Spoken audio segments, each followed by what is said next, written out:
For more than a decade through 2015, Houston-based Quantlab was a money machine, generating more than $3 billion in cumulative profits from proprietary high-frequency trading that on some days accounted for 3% of NYSE volume. More than 70% of those profits went to founder Wilbur, Ed Bosarge, or rather, to trusts he controls. Quantlab co-founders Bruce Eames with a 24% stake, and Andrey Omeltchenko with 4%, are now suing the 81-year-old Bosarge for fraud. He denies their claims.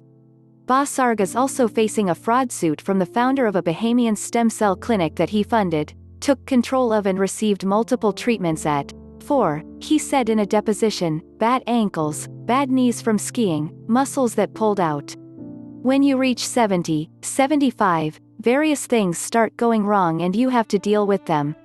But Bosarge's most notable current legal battle, for what it shows about the way U.S. state trust laws increasingly protect the rich, is with his wife, Marie, a 66-year-old one-time Marilyn Monroe impersonator Ed married in 1989. In the summer of 2017, while Marie was in London putting the finishing touches on their newest pad, a $45 million Georgian mansion in billionaire-haven Belgrave Square, Ed served her with divorce papers.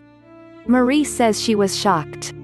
Yes, she says, she knew about Ed's 20-something Russian mistress, but she assumed Ed would see it as too expensive to divorce her since the couple didn't have a prenuptial property agreement and Texas is a community property state, meaning everything earned during their marriage, including those Quantlab profits, would be jointly owned. Marie contends she's owed $1 billion or more, although she tells Forbes she'd settle for less than $100 million. I'd be happy with that. To just pay my bills and move on with my life. Forbes estimates Ed Bosarge is worth at least $1 billion. But as he and his lawyers tell it, the couple's community property assets total just $25 million since an array of trusts own not only his Quantlab stock, but also their homes in Houston, Aspen, London and Maine and the 72-acre island in the Bahamas where they docked their 3 trust-owned yachts, including the eponymous 180-foot Marie, replete with a baby grand piano. After the divorce papers were served, one of the trusts even repossessed a $1.9 million purchase price diamond necklace which Marie says Ed gave her as a Christmas present in 2009. That wasn't a gift, that was specifically bought by the trust. It was a specific investment, Ed insisted in a deposition last year.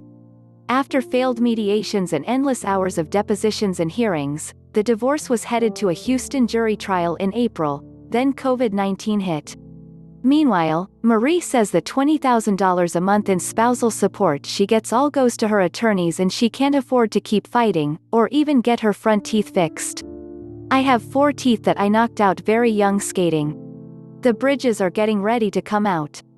It needs to be done.